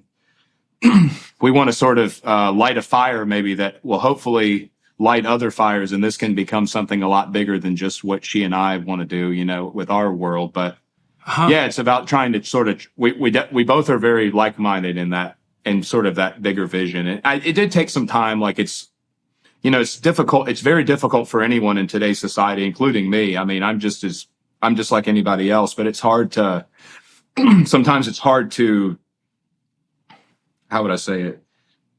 It's hard to take away the immediate gratification of whatever world you're living in now and those comforts, and being able to somehow put those to the side for something that doesn't even exist. Like it's a terrifying thing to make that leap. But I'd say at this point, there's no going back. Well, look, it is a leap of faith, and you have to have, first of all, you have to have faith to do anything, because you can't do anything unless you have faith in it. And so maybe you have faith in your 9 to 5 routine and you think that's the best that there is. And that's faith too, because like you said, you might be run over by a bus tomorrow and who the hell knows what's going to happen. You're going to put your faith somewhere. So then the question is, where should you put your faith? And one answer to that is security, or hypothetical security. But that seems to me to be a stupid answer, because there is no security. So then if there's no security, then where do you put your faith? And then I would say, well, you put your faith in what beckons. And music beckons to people, and beauty beckons to people, and art and justice and truth, like these eternal verities. The path of heroism beckons. These things call, right? And that's the burning bush. And you have to put your faith in something because you're ignorant and you don't know everything. So you have to take a leap. And, it sounds to me that one of the things that you and your wife figured out is that you should take a leap into the unknown, to the spot that beckons, right? And those are those things that call to you. You said unconsciously, that won't go away, that won't stop bugging you like Jiminy Cricket, your conscience calling you to. That's what you're supposed to put faith in. And that's part of the classic representation of God in the Judeo-Christian tradition. Like, God is the voice of conscience. That's what the prophet Elijah establishes. He's not out in nature. He's not in the thunder. He's not in the earthquake, right? He's not Gaia. He's not even the cosmos. God is what beckons to you from conscience and what calls to you. And you ignore that at your peril. In your song, you said hell on earth is like, hell on earth is where you go if you don't pay attention to what your conscience tells you and to what beckons. And that's the truth. And it's also the case, if you get tangled up into that routine you hate, that industrial routine, predictable industrial generic routine, and you're pissed off going to work and you're giving everyone the finger and you're resentful and bitter, like you're one step away from wanting to turn everything into hell just to get revenge for your miserable life. That's the story of Cain, by the way, because it's Cain's descendants, right? Cain gets bitter, and it's Cain's descendants that first make weapons of war. And the aftermath of Cain's descendants, well, the thing that happens after the things that happen after the story of Cain and Abel, right? The fratricide and then the degeneration into murderousness is the flood that wipes everything out, and also the Tower of Babel, which is this terrible technological construction that you were referring to, this terrible generica, mindless generica that's spread everywhere, that posits a mere technological solution, a technocratic solution to every problem. Those are two various forms of hell. And this is very real, and well, it's real enough to base your life on. I believe that's what we're experiencing today. Like, I think that what you said is exactly what's happened today. And when I look at Republicans and Democrats in 2023, that's what I see. Is I see people who are bitter and angry and disgusted with a system that isn't serving anyone correctly. But instead of us being able, in the same way that in a business, someone with a more conservative mindset and someone with a more liberal mindset could use entrepreneurial and like traditional and organizational skills to build a strong business, which is what we should be doing in our political climate and in our country. We're using our bitterness as a weapon against each other.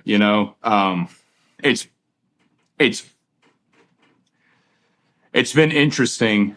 I think obviously a lot of people understand what it is I'm trying to say or what my message is within the song, but it has been interesting seeing both sides also attack me misinterpreting that I'm identifying with the other. I've had, like, for example, I've had, even just recently, I've had some conservatives give me grief for making the comment that we're stronger, or something to the, this was in the middle of a concert, and it was, I think I said strength through diversity, which really resonates on exactly what that point is, that we need to have people that think differently use those strengths to work together in a way that makes us all stronger. But I think people are so used to hearing that as a sort of a left-wing rhetoric that they immediately identified it as that. And then on the flip side, I've had the left very much attacking me as being sort of this right-wing, far right-wing, whatever, and you've experienced this yourself. But at some point, we've got to figure out a way to for us as a society, maybe find a way to leap out of that. Like what we're facing in today's world is much bigger than that. That is important. It's important that we have politics and that we have a system in which we decide how different ideas are implemented into government, but it can't rule us either. Like, we've allowed it to not sit here at the wayside, but we've allowed it to almost encapsulate all of us. Like, it's become sort of the ceiling under which we live under. And, I've had people say that I'm a fence sitter and that I need to have some sort of call to action. And I guess, like, if there's anything that I would respond to that with, given the opportunity we have now, it's like, I think we need to take a step back and re-envision what we want the next 20 or 30 years to look like. And there's an important verse that came to mind. This is in Matthew 22, starts in 34, but it's where the Pharisees are questioning Jesus on, like, because even throughout the Bible, there are contradictions, obviously, and people have different forms of opinion and different ways things are worded even throughout the Bible. But he says, a Pharisee asked Jesus, "Teacher, which is the greatest commandment in the law?" And Jesus replied, "Love the Lord your God with all your heart, with all your soul, and with all your mind. This is the first and greatest commandment. And the second is love your neighbor as yourself." And, like, as simple as that is, if we could just find a way to make those two commandments, even outside of religious boundaries, if we could learn to make that our priority and then base our differences below that, like, God is here, our love for each other here, and then below that is try to find a way to integrate our differences in a way that everyone can live a better life. Like, it would resolve a lot of the conflicts that have become, like, way overcomplicated, Okay, so I think you pointed to, in some ways, I don't know if you could call that the most crucial of lines in the biblical corpus, but it's damn close, because what's happening in that story, as you no doubt know, is that the Pharisees, the scribes, the lawyers, they're kind of the political class, right? They're the privileged class. And what they're trying to do is they're trying to trap Christ into making a heretical statement so they can kill him, essentially, or at least throw him in prison. That's the plan. So they've set up traps, which is exactly what that question is. And he does this incredible sleight of hand, which is a mark of staggering brilliance. Instead of taking the 10 Commandments, which are the law, right, the Moses established law, and saying, well, this one's, what they want him to do is say, well, it's number 4 that's most important, because then they can say, well, you don't think number 1 through 3 or 5 through 10 is important, and so it's off to prison with you, buddy. And so they think they've trapped him because they put him in a place where there's nothing he can say that won't get him in trouble. And what he does is conduct a little revolution ethically right then and there and say, well, if you arrange those 10 commandments and you abstracted out the gist, the essence, it would be twofold. And one of the essences is that you should put the thing that should be at the top. And that's God, and that's the Logos. And that's the truthful speech that, when uttered, changes possibility into the order that is good. That's what the Logos is. That has to be at the top. It's the same as putting freedom of speech and religion at the top. It's the same idea. And that that love of God then becomes the expression of the fact that human beings are made in the image of God. That has to be at the top. And then allied with that, Christ says, so that's the vertical dimension. It's like the vertical dimension of Mount Sinai. That's the vertical dimension. You look up, you aim up. And then the horizontal dimension, the collective dimension, is you have to understand that everyone else is a reflection of the same divine value that characterizes you. Yes. You have to treat everyone, and I've been trying to work through that technically, and it's like, I don't think there is any difference between treating yourself properly and treating other people properly. And part of the reason for that is purely practical. It's like, think about it this way. You are very badly outnumbered. There's one of you and 8 billion other people. And so if you mistreat other people, if you put yourself first, that is going to come to haunt you, man, in a way you can't possibly imagine. Whereas if, by contrast, you treat other people as if they're as valuable as you in every interaction you have, people are going to be so thrilled to have you around that they're going to be extending you the same luxury constantly. And so perversely, by stopping focusing on your own narrow self-interests and by inviting other people into the game, everyone will have more, and so will you. And I actually think that's technically true, partly because, you know, you said earlier in our conversation that people have this difficulty when they have to sacrifice the present for the future, right? And the thing is when you start to think about the future, what you're doing is saying, well, the 50-year-old me, you know, the me that's 10 years down the road, is just as important as the me that's here right now. And so is the 60-year-old me. And so you have to construe yourself as a community that iterates across time. And then you have to take that whole community into account. And if you do that, it's the same as taking other people into account. And it's the proper moral orientation.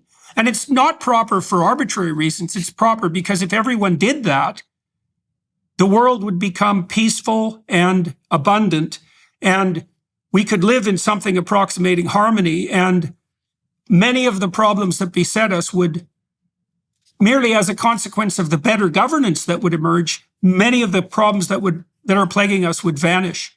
You know, we've been working on this enterprise in London called the Alliance for Responsible Citizenship, trying to develop a vision for the future. Let me tell you one thing about it and ask you what you think about it. So we've been trying to figure out how you tell the real leaders, you know, let's say someone comes to you and says, I've got a vision for the future. And you might say, well, those are kind of a dime a dozen. How the hell do I know that you're not just another manipulator or, you know, in it for your own narrow purposes? How do I know I can trust you? And so I've been trying to work through that. So here's some possibilities. You tell me what you think about this. So I would say if the person who's developing the vision is trying to impose their vision on you by force, then they're not good leaders. And if they're trying to terrify you into adopting their vision, so they use fear, then they're not good leaders. They're good leaders if they offer you a vision like you offered your wife, which is, here's a possible game. What do you think of it? And would you like to voluntarily play? If someone can do that, then they're a leader you can trust. At least, you know, assuming they're playing a straight game. And so the rule is, if the person is using power and compulsion or fear, then their vision is unreliable. And so I think that's even true if there is a crisis. You don't get to terrify people. They have to invite them. So what do you think about that? What's your first response to that? Yeah, I think that I'd say that it's obvious that at the core of anyone's motive is really it's either love or hate. It's either that it's something that's obviously benefiting people, that people are excited to promote themselves. But then there are a lot of things you see implemented that are they can be very well disguised, but at their core they are fear-based. You know, like either in a sense of intimidation or in a sense of maybe false sense of urgency. Like I've experienced that myself now, just with my career opportunities. Like, you've got to do this now. it's perceived in a way that's supposed to be helping me, but it really is it's driven off the human emotion of fear. And so I think that's the way to ultimately understand if something is, like in your case, if something is genuine and authentic The or real not, thing. is what human emotion is it being driven off of? Is it being driven off of love and ambition, or is it being driven more off of hate and fear? I mean, that's really the core of everything in the world, right? But yeah, I'd say that's trying to dissect that is a whole nother animal. But ultimately, everything, it is. It's all driven off of everything's driven off of very basic emotion, I'd say, at its core, you know. Well, and you said false sense of urgency. You know, I actually think this even applies in a true sense of urgency, you know, because the climate people, for example, might say, oh my God, there's an apocalyptic catastrophe pending. It's real. And it's so urgent that here are the following measures must be taken. Okay. So we could take that argument. We could say, well, look, even if it is a true emergency, let's give you that. Which isn't something I'm generally willing to do, by the way. But in any case, well, for the sake of argument, we'll say, okay, there is an actual emergency here.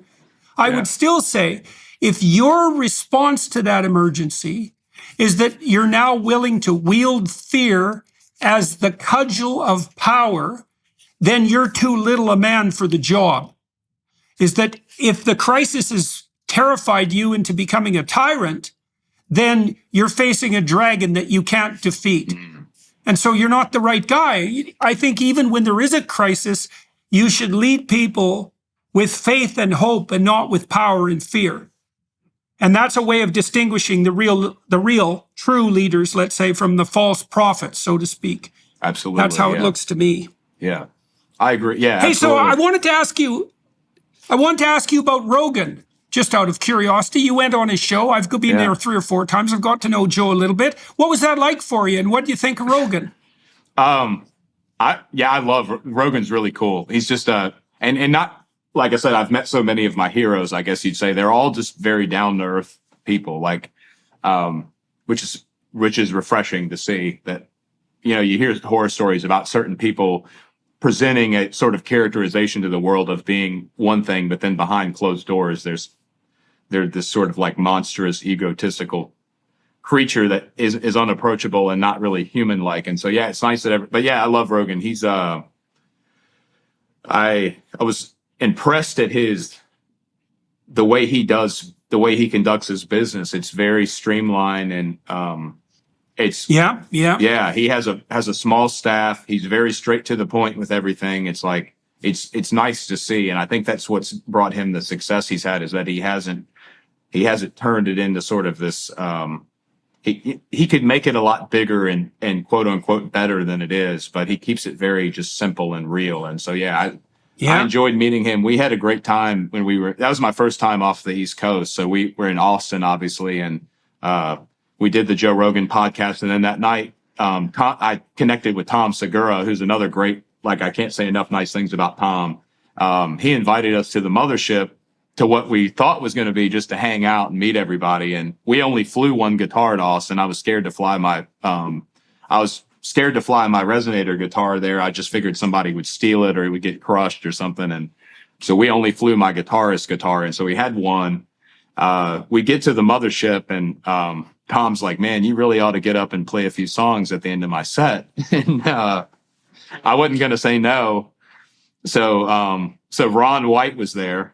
And Ron White takes my guitarist in his car, flies across town, like not even necessarily figuratively speaking, but they get to his house and back in a short period of time. And 5 minutes before we go up, and so we went up and just had a blast. It was just an incredible weekend. Or it wasn't even it was a Monday and Tuesday. It was just an incredible time we had there. It's one of those. Well, that's insanely fun. Yeah, it was one of those times. So yeah, everyone we met, including Rogan, just good down to earth people.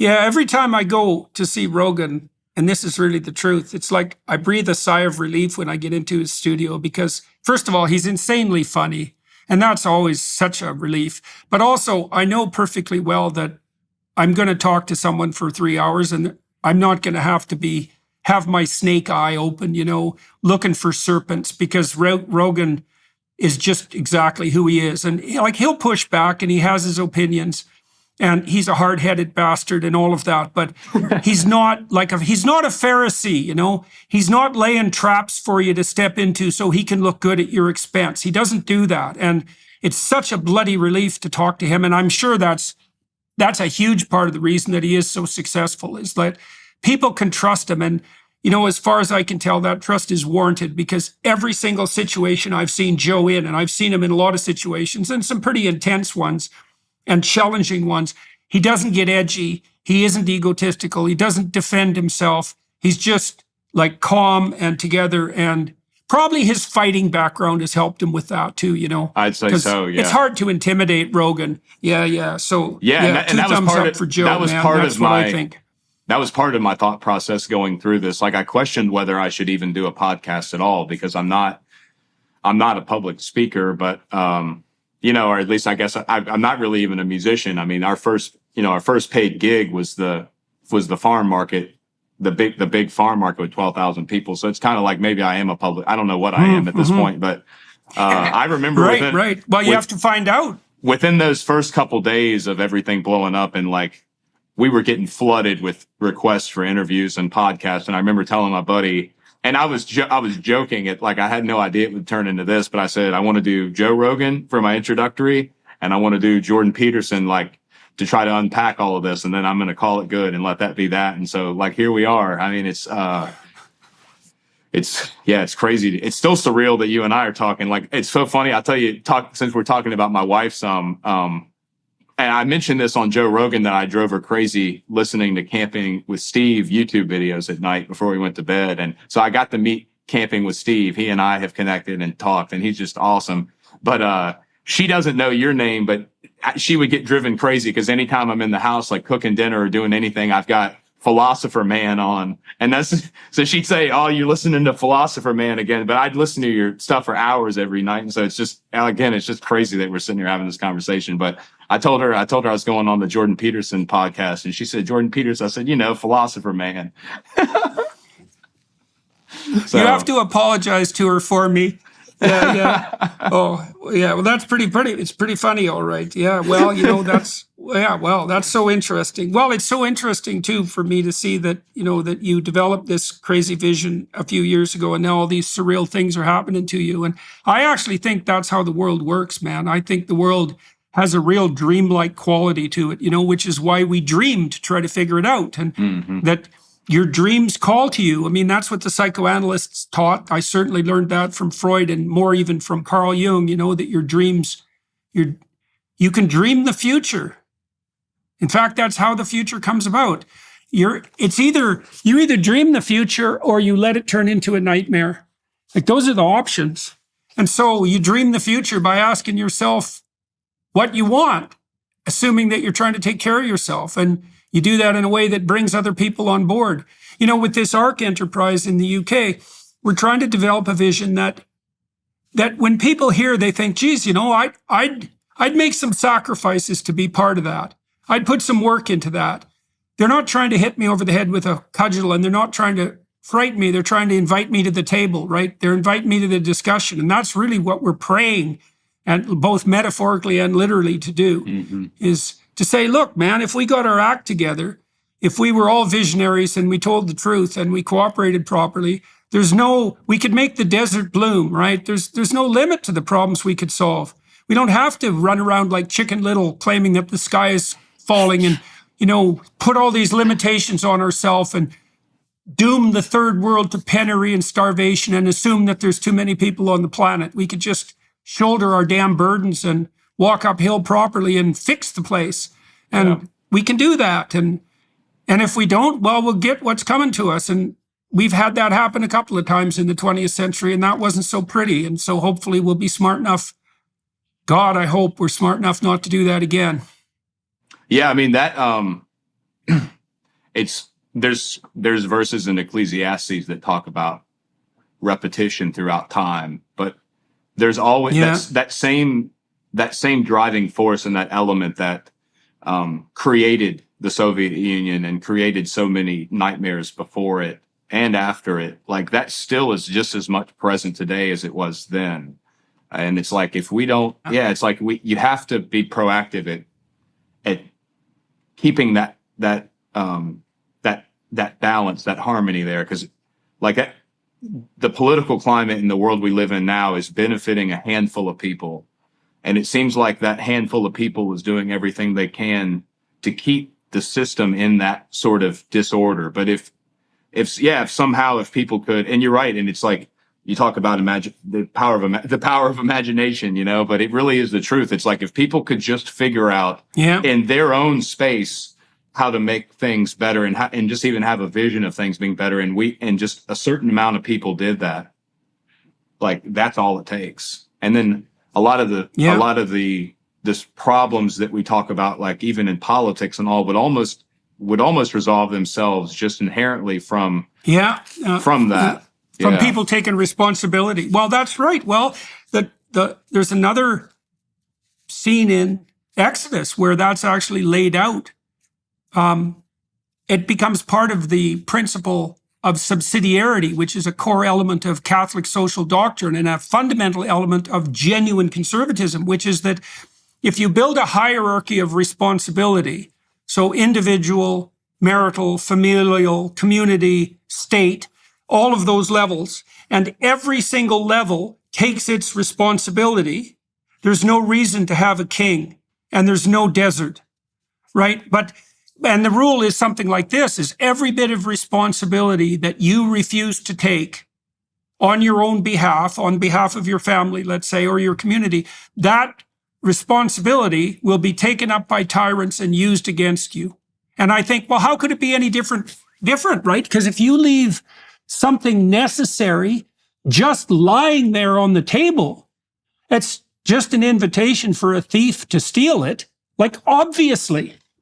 So yeah, you make a vision for your own life and you take responsibility, because if you don't, someone else will steal your destiny. Someone else will steal your soul, you know, and it might be a handful of people, or it might be the dread spirit that's driving their greed. And that's something whose hands you do not want to fall into. You know, you'll end up on the road to hell, you know, or contemplating or committing suicide or torturing people. And that's probably not the vision you want to pursue. That's for sure. So, yeah, because it's very contagious. All right, sir. Yeah, it's very, that energy is very contagious. Yeah, like just think about just going back to our conversation about commuting on the interstate, but yeah, just somebody cut somebody else off, and that it's almost like they hold on to that, and then whether they do it consciously or passive aggressively, at some point, maybe it's to their boss or their kids or their coworker, but then they kind of pass it off on somebody else, and it creates this. Everything's very much more. It's very connected in a way that we don't really see on the surface levels. You know, yeah. Yeah, that's for sure. Yeah, I had a vision of that here recently. You know, so people think, well, I'm just one person in a mass of 8 billion. You know, what can I do? But imagine this. Imagine a globe, okay, with points on it, and then all those points are networked together. You know, okay. So now imagine you're one of those points on that globe. Now, when you zoom into it from a distance, that point will be the one that's closest to you, you know, so it looks like it's the top of a kind of like a rounded pyramid. That's a way of thinking about it. So you're at the center of a web of 1,000 people, because you're going to know 1,000 people well in your life, at least. You're going to have an influence on them. And then those 1,000 are surrounded by 1,000 each. And so that's 1 million people, one person away from you. And it's 1 billion people, two people away from you. And that's where you are. You're in the center of the world in that way. You, 1,000 people, 1 million people, and then 1 billion people. You're at that center, and everything you do echoes. And the world's set up like that. So we're each a center where everything we do echoes. And that's a terrifying thing to realize, right? Because that means whatever happens is on you. I was reading this Dostoevsky quote the other day and writing about it. He said he has a father there, Zosima, who is the spiritual guide of this, I think it's Alyosha, who's a monastic novitiate in the Brothers Karamazov, which is a great book. And Zosima tells Alyosha, you are responsible not only for everything you do, but for everything everyone else does. And you think, Jesus, that's a completely absurd proposition. But then you think, well, you think about it this way, man. If you were the worst person you could be, and that's something to think about. If you were the worst person you could be, you could produce a lot of hell and misery. God only knows how much. A lot of people would be way worse than they are because of you. And maybe, infinitely worse. But if you were the best person you could be, a lot of people who are bad wouldn't be nearly as bad as they are. And so when you see all this misery around you and all these miserable people, you got to ask yourself, how much of that is a consequence of the things that you've left undone or the things you've did. And man, if you have any sense and you really think about that, that'll terrify you right to the bottom of your soul. And that's a good thing. It's a terrible thing, but it's a necessary thing. And that's why I just, the more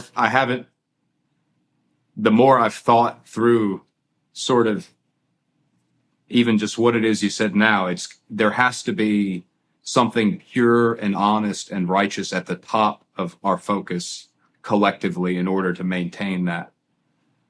But that's, that's really that's the importance of idolizing God at the top of that structure. That's the only way I see that purity and that honesty being maintained collectively among a group of people. But yeah, that's a great way. That's a great analogy with the spider web. I like that.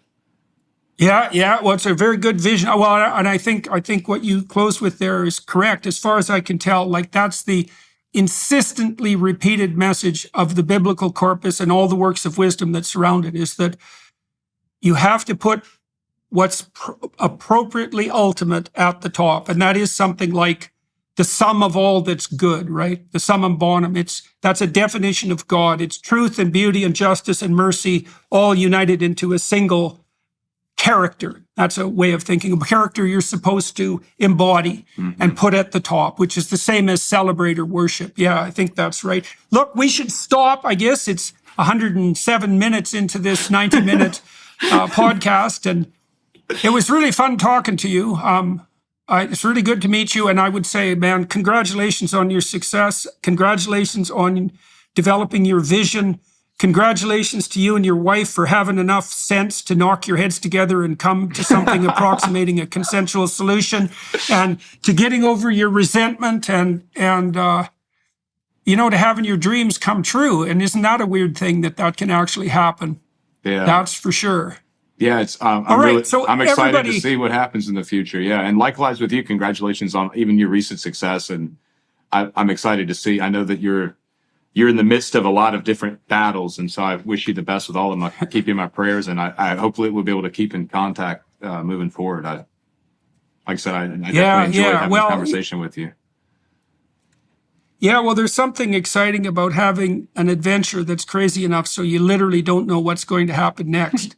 I mean, that's a good way to keep you on your toes and not resentful. It's like, what weird thing could possibly happen now? That's a real adventure, man. Yeah, no kidding. All right, okay. So for everybody watching and listening, I'm going to continue talking to Oliver Anthony on the YouTube, on the Daily Wire Plus side of this platform or this interview.